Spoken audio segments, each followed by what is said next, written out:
Radhe Radhe my soul family. Hope आप सबकी journey smoothly चल रही है और डिवाइन की प्रॉपर गाइडेंस भी सबको मिल रहा है। तो आज के इस पवित्र दीपावली का आप सब लोगों को हार्दिक शुभकामनाएं। माँ लक्ष्मी से मेरी यही प्रार्थना है कि आप लोगों के जीवन में सुख और समृद्धि इसी तरह बढ़ती रहे। और गणेश जी से मेरी यही प्रार्थना है जितने भी विघ्न आपके जीवन में है वो सब दूर हो जाए। आज के दिन श्री राम अयोध्या आए थे, तो अयोध्या में खुशियों का माहौल था। सब सेलिब्रेट कर रहे थे उस दिन। तो आज के दिन कोई और भी है जो वापस घर लौट रहा है, और वो है आपके डीएम। और ये कहते समय मुझे गुज़बम हो रहा है। तो ये डायरेक्ट चैनलिंग डिवाइन से है कि आपके जो डीएम जो इतने लंबे समय से भटक रहे थे अपने ही बनाए हुए जंगल में।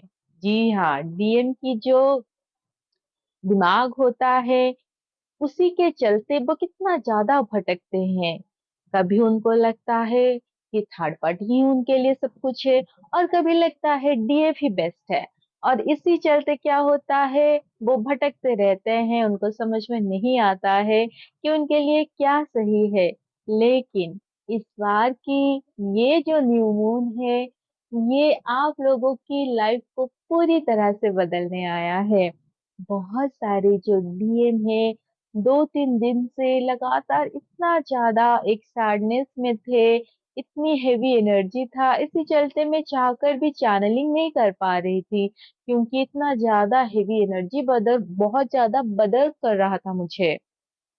सो अभी क्या है, अभी जो डीएम है, ये जो ये सेपरेशन आप लोगों के बीच में आया है, और सेपरेशन एनर्जेटिक का भी हो सकता है, फिजिकली हो सकती है। ऐसा हो सकता है कि आप लोग एक दूसरे को ब्लॉक कर चुके हो, बात नहीं कर रहे हो, या फिर आप इतना ज्यादा हाईली असेंड हो चुके हो कि आप अपनी डीएम को बिल्कुल भी एनर्जी नहीं दे रहे हो।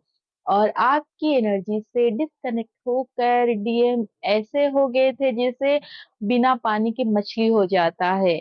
लेकिन अभी क्या हुआ है, ये जो 7-8 दिन से एक ऐसी डीएम की एनर्जी था जहां पर वो डीएम को इतना ज्यादा लॉन्गिंग कर रहे थे, मिस कर रहे थे, वो बात करना चाहते हैं, मिलना चाहते हैं, उनको समझ में नहीं आ रहा है कैसे क्या करे।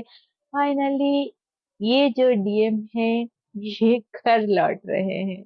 और घर लौटने का अर्थ यहाँ पर क्या है कि वो अपनी सोल की एसेंस को पहचान चुके हैं। वो पहचान चुके हैं इस जर्नी को। अगर 3D की जो टैग है, ट्विन फ्लेम टैग, वो अगर उनको नहीं पता है, लेकिन उनको अब ये पता हो चुका है कि वो कितना भी कोशिश करे वो आपसे अलग नहीं रह सकते। आप और उनकी जो सोल है ये एक दूसरे से कनेक्टेड है। और उनको ये भी समझ में आ गया है कि आपके अलावा उनकी लाइफ में वो किसी और को भी देखना नहीं चाहते। अब तो वो किसी के बारे में सुनना भी नहीं चाहते हैं, सिर्फ उनके डीएफ हर जगह। इतना ज्यादा एक विरह उनके अंदर हो गया है। वो बस आपको देखना चाहते हैं, आपकी बात सुनना चाहते हैं। बार बार पास्ट की चीजें उनको याद आ रहा है। इतनी तड़प वो एक एक मोमेंट आपके लिए तरस रहे हैं। और तरसते तरसते क्या सोच रहे हैं, यही कि मैंने कितना दुख दिया अपनी डीएफ को, मैंने कितना ज्यादा उनको तड़पाया तरसाया, वो सब समझ रहे हैं। और इसी चलते क्या हुआ है, उनकी हार्ट चक्रा भी ओपन हुआ है।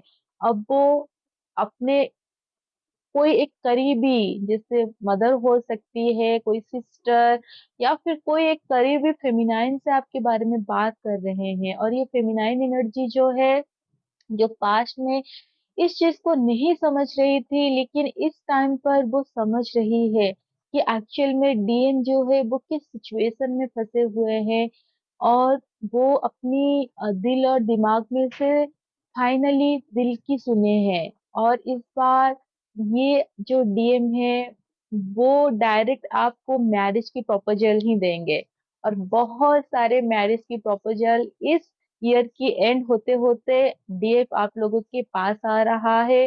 अब इस यूनियन एनर्जी को क्लेम करो, अभी से यूनियन में आप हो, ये माइंडसेट बनाओ, उसी एनर्जी में वाइब्रेट करो, क्योंकि ये जो यूनिवर्स है ये कोई लैंग्वेज नहीं समझता, ये अगर कुछ समझता है तो ये एनर्जी को समझता है, वाइब्रेशन को समझता है।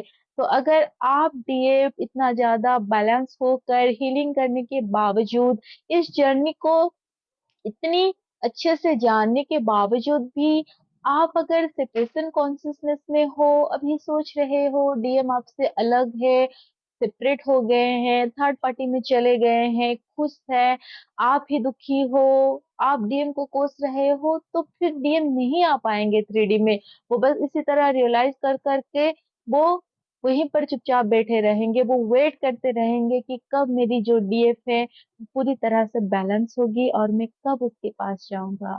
तो डीएम अभी वेटिंग में है, तो डीएफ आप यहाँ पर बिल्कुल भी सेपरेशन कॉन्शियसनेस को क्रिएट मत करो। सोचो कि आप लोग ऑलरेडी यूनाइटेड हो, जो आपकी जो कि ऑलरेडी आप हो, क्योंकि ट्विन फ्लेम्स कभी अलग होते ही नहीं। फिजिकली भले ही आप अलग दिखते हो, लेकिन एनर्जी लेवल पर, 5D लेवल पर आप हमेशा एक होते हो। नो मैटर व्हाट, जो भी सिचुएशन है, जो भी सर्कमस्टांसेस है, वो बस 3D के एक मैट्रिक्स की एक मतलब ऐसा है, इल्यूजन है। तो इस इल्यूजन से निकलो, अपनी यूनियन को क्लेम करो, और ये दिवाली आपकी जीवन को रोशनी से भर दे, खुशियों से भर दे। यही मेरी आप लोगों के लिए प्रेयर है। जो भी डीएफ बहुत ज्यादा कार्मिक से ट्रिगर हो रही है, स्ट्रगल कर रही है, हमेशा याद रखो, जो कार्मिक होते हैं वो भी आपको हेल्प करने के लिए आते हैं इस जर्नी में। तो उनको पहले फॉरगिव करो, जब आप फॉरगिवनेस में आओगे, फिर वो कुछ भी करे, कुछ भी बोले, उससे आपको क्या ही मतलब होगा। आप डिटैचमेंट प्रैक्टिस करो। कार्मिक अगर बहुत ज्यादा ट्रिगर कर रहे हैं तो साइलेंस को चूज करो। साइलेंस में जाकर आप समझने की कोशिश करो कि यहाँ पर कार्मिक से आपको क्या लर्निंग करनी है, लाइफ से आपको क्या सीखना है, ये जो फेज मिला है, जो सिचुएशन मिला है, इससे आप लोगों को क्या सीखना है। जरूर कुछ ना कुछ होगा। और और ये भी जानने की कोशिश करो कि शायद आपसे भी कुछ गलती हो रही है, या फिर पास्ट में हुआ है, या फिर आपने किसी के साथ कुछ ऐसा किया है जिसके लिए आपने कभी उस पर्सन को माफी नहीं मांगे हो, आपने अपने आप को माफ नहीं किए हो, या फिर आपने कभी उस चीज को लेकर रियलाइजेशन भी नहीं किए हो। कभी कभी क्या होता है, डीएफ जो होती है अपने डीएम के लिए तो बहुत अच्छी होती है, हर चीज कर रही होती है, अनकंडीशनल लव, हमेशा प्रेजेंट रहती है, डेडिकेटेड रहती है, लेकिन 3D में जो उनके दूसरे लोग होते हैं, चाहे फैमिली है, फ्रेंड्स है, या पास्ट के कोई आपके रोमांटिक कनेक्शन में थे, या फिर अभी भी अगर हो, उस चीज से निकले नहीं हो, आप उन लोगों के साथ बहुत बदतमीजी से बात करते हो, उन लोगों के ऊपर चिल्लाते हो, ईगो शो करते हो, बेवजह की एटीट्यूड दिखाते हो, या फिर आप बॉसी टाइप बिहेव करते हो, आप ऐसे प्ले करते हो that like you know everything. So यहाँ पर आप क्या कर रहे हो, आप उनके लिए कार्मिक की तरह बिहेव कर रहे हो। और जब आप किसी के साथ ऐसा कर रहे हो, तो आपके जो डीएम है वो आपकी जो लव है, जो आप डेडिकेशन दिखा रहे हो, वो उसको कैसे एक्सेप्ट कर सकते हैं, क्योंकि ये तो प्योरेस्ट फॉर्म में नहीं है। तो खुद को पहले बदलो। जो भी डीएफ, खास करके ज्यादातर जो न्यू अवेकनिंग होते हैं, या फिर मिडिल जर्नी में होते हैं, कार्मिक से बहुत ज्यादा परेशान होते हैं, तो अक्सर ये डिस्टॉर्टेड फॉर्म में चले जाते हैं, डिस्टॉर्टेड होकर वो चीजें करते हैं जो उनको नहीं करना चाहिए। अगर ऐसा कुछ है तो आप पहले उस चीज को चेंज करो, बाकी डिवाइन को सरेंडर करो, अपनी गॉडेस एनर्जी में रहना कभी मत भूलना, काइंडनेस को कभी मत भूलना, वेल स्पोकन बनो, सॉफ्ट स्पोकन बनो, जितना हो सके डाउन टू अर्थ रहो, ग्राउंडेड रहो, ताकि जो भी आपसे मिले, आपसे एक बार बात करे, तो कभी आपको ना भूल पाए। आप ऐसे बनो। और अगर गुस्सा है, आप में अभी भी बहुत सारी डिस्टॉर्टेड चीजें हैं, आज की रात मेडिटेशन में बैठ कर वो सब कुछ रिलीज कर दो। जितने भी आपके अंदर, चाहे वो ईगो है, जेलसी है, गुस्सा है, नाराजगी है, जिन के लिए, किसी और के लिए, या फिर कोई ऐसा पर्सन जिसने आपको पास में बहुत ज्यादा हर्ट किया था, आप उसको माफ नहीं कर पा रहे हो, ये सारी एनर्जी को खुद से रिलीज कर दो। डिवाइन को सब कुछ सरेंडर कर दो। आपके अंदर जो भी है वो सब कुछ भगवान को समर्पण कर दो। ये बोलो कि मैं तो आपका आपका हूँ, तो मेरे अंदर ये जितनी भी चीजें हैं सब मैं आपको सौंप रही हूँ। जो आपको अच्छा लगे आप मुझे वो ही दे दो।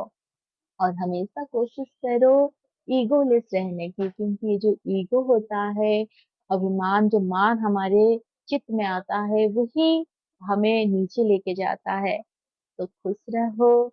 इसी तरह आप जर्नी में आगे बढ़ते रहो। मैं भगवान से प्रे कर रही हूँ, आप सब लोग एक होकर अपने डीएम के साथ हील होकर मदर अर्थ को सर्व करो, यूनिवर्स को सर्व करो, अपनी फुल फैमिली को सर्व करो। Radhe Radhe, God bless you all.